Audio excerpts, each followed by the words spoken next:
जब हम कोई भी चीज़ मैनिफेस्ट करना चाहते हैं, अपनी रियलिटी को खुद क्रिएट करना चाहते हैं, तो उसमें बहुत टाइम लगता है। किसी किसी को कम टाइम लगता है, किसी किसी को बहुत टाइम लगता है। तो पैसेंस रखना थोड़ा सा मुश्किल भी होता है, लेकिन कुछ साइंस हमें ऐसे मिलते हैं जो कि हमें इनकरेज करते हैं कि हम और ज़्यादा इनर वर्क करें और ज़्यादा अपने अंदर विश्वास जगाएं और पेशेंस रखें। वो चीज़ ज़रूर मिलने वाले हैं। वो साइन कौन सी साइन है, उसके बारे में आज के वीडियो में हम बात करेंगे। देखिए, हम कोई एंजेलिक नंबर या फिर कोई सपने या फिर जो कि बहुत लोग बात करते हैं वैसी चीज़ों की बात हम नहीं करेंगे। हम बहुत ही प्रैक्टिकल बातें करेंगे जो कि आपकी शुरुआती तौर में होती है। देखिए, ये जो सपना आना, एंजेलिक नंबर दिखना, ये बहुत एडवांस स्टेज में दिखता है। जब आप पूरी तरह से प्रोग्राम्ड हो जाते हैं तब जाके आपको सपना आते हैं, ठीक है।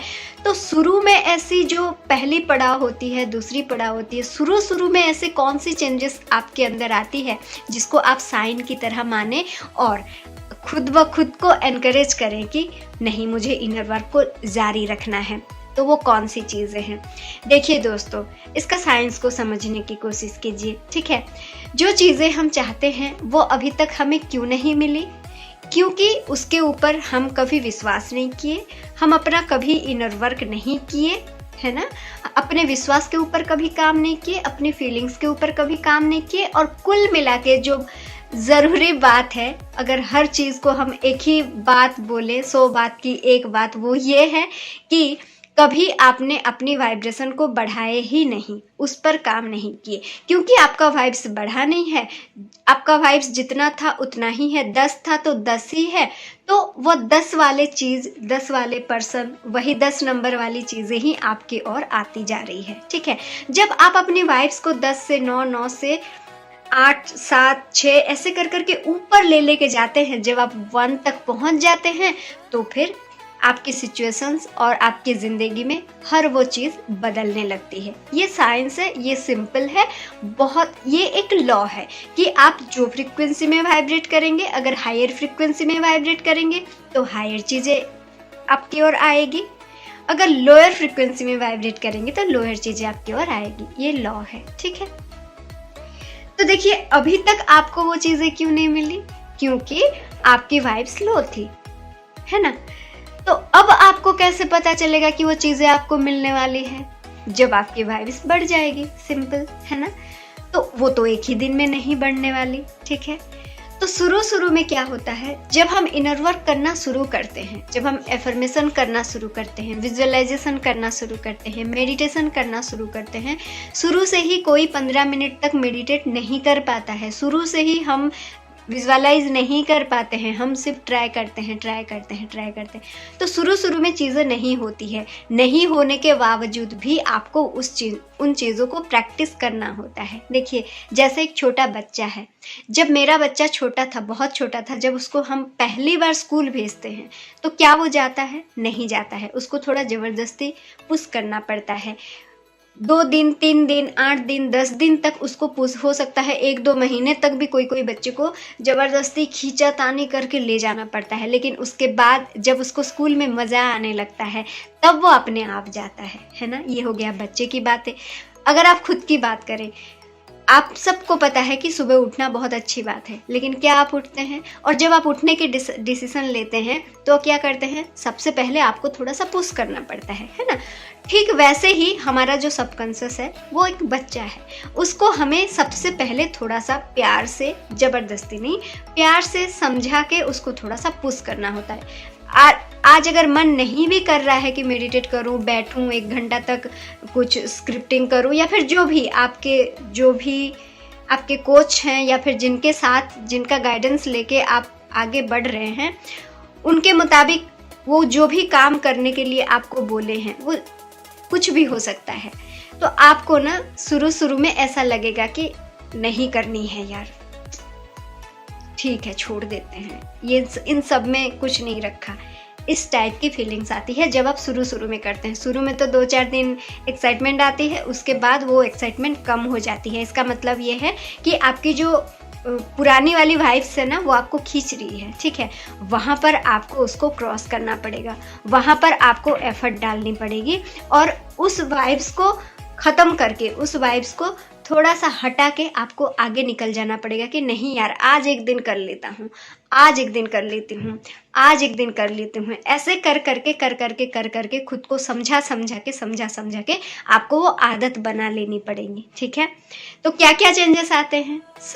पहले पड़ाव में धीरे धीरे क्या होगा, वो चीज़ आपको करने के लिए आपको अंदर से आवाज़ आएगी कि नहीं, मुझे ये करना ही करना है। वो आपकी इनर वर्क आपकी फर्स्ट प्रायोरिटी बनती है। जब आपका इनर वर्क आपका फर्स्ट प्रायोरिटी बनता है, आप समझ जाइएगा कि आपकी मैनिफेस्टेशन बहुत करीब है, ठीक है। सबसे पहला पड़ाव में आपका इनर वर्क आपकी फर्स्ट प्रायोरिटी बनती है। देन धीरे धीरे क्या होती है, जब आपका इनर वर्क आपकी फर्स्ट प्रायोरिटी बन जाती है, ऑब्वियसली क्लैरिटी, प्योरिटी, ऑनेस्टी, ये सब आना ऑटोमेटिक है, ये सब बाय प्रोडक्ट है। जैसे जैसे आप मेडिटेट करना शुरू करते हैं, कंटिन्यूअसली आप कंसिस्टेंटली चीज़ों को करने लगते हैं, तो क्लैरिटी आपको मिलती जाती है। आप जो भी चीज़ें चाहते हैं, आपके इंटेंशन ज़्यादा क्लियर होती जाती है। तो पहले पड़ाव में क्या होता है, आप अपने इनर वर्क को फर्स्ट प्रायोरिटी बनाते हैं। सेकेंडली क्या होता है, आपकी इंटेंशन धीरे धीरे क्लियर होती है, जो कि पहले से किसी की नहीं होती, और जिनकी होती है वो उनका बैकग्राउंड बहुत अलग होती है। वो पहले से ही स्पिरिचुअल होती हैं, पहले से ही बहुत ज़्यादा फोकस्ड होते हैं, उनका चीज़ें अलग होती हैं। हम नॉर्मल लोगों की बात कर रहे हैं, ठीक है, वो थोड़े से स्पेशल होते हैं, वो थोड़े से ब्लेस्ड होते हैं। लेकिन अगर हम नॉर्मली बात करें तो इंटेंशन किसी की क्लियर नहीं होती। हम बहुत लोगों को नहीं पता कि हमें चाहिए ही क्या, ठीक है। तो ये दूसरा पड़ाव है। सबसे पहला पड़ाव आपका ये है कि आप अपने इनर वर्क को फर्स्ट प्रायोरिटी देते हैं। दूसरी चीज़ ये है कि आपकी इंटेंशन क्लियर होती है। तो ये दोनों जब होती है, जब आपका इनर वर्क फर्स्ट प्रायोरिटी में रहता है और इंटेंशन क्लियर हो जाता है, तो तीसरा जो चीज़ है वो है आपकी अटेंशन। यानी कि जो गलत चीज़ें हैं, जो नेगेटिव चीज़ें हैं, उसको आप खुद ब खुद आप अवेयर हो जाते हैं कि ये चीज़ें मुझे नहीं देखनी चाहिए, मुझे नहीं देखना है, ये न्यूज़ मुझे नहीं देखना है, ये इस पर्सन के साथ मुझे बात नहीं करनी है, क्योंकि हम जब बात कर रहे हैं नेगेटिव वो बोल रहा है तो मैं नेगेटिव हो जा रही हूँ, ठीक है। तो ये जो अवेयरनेस है, ये जो अटेंशन का अगर आप सिंपली मीनिंग ले तो अवेयरनेस हो जाता है। ये जो अवेयरनेस है ये आपके अंदर ज़्यादा बढ़ जाती है, ठीक है। ये पहले पड़ा, ये होता है 3 स्टेप्स, जो कि सबसे पहले आपकी मैनिफेस्टेशन करने की जो जर्नी है, उस जर्नी के शुरुआती दिनों में, कुछ दिनों के बाद ही, जब आप इनर वर्क को कंसिस्टेंटली कर रहे हैं, तो कुछ ही दिनों बाद, लगभग 30 दिनों के बाद आपको ये सारे साइंस दिखने लगते हैं। उसके बाद आपके लिए ये इनर वर्क करना, इंटेंशन को क्लियर करना, अपने अटेंशन को सही रखना, ये सारी चीज़ें ना बहुत आसान हो जाती है।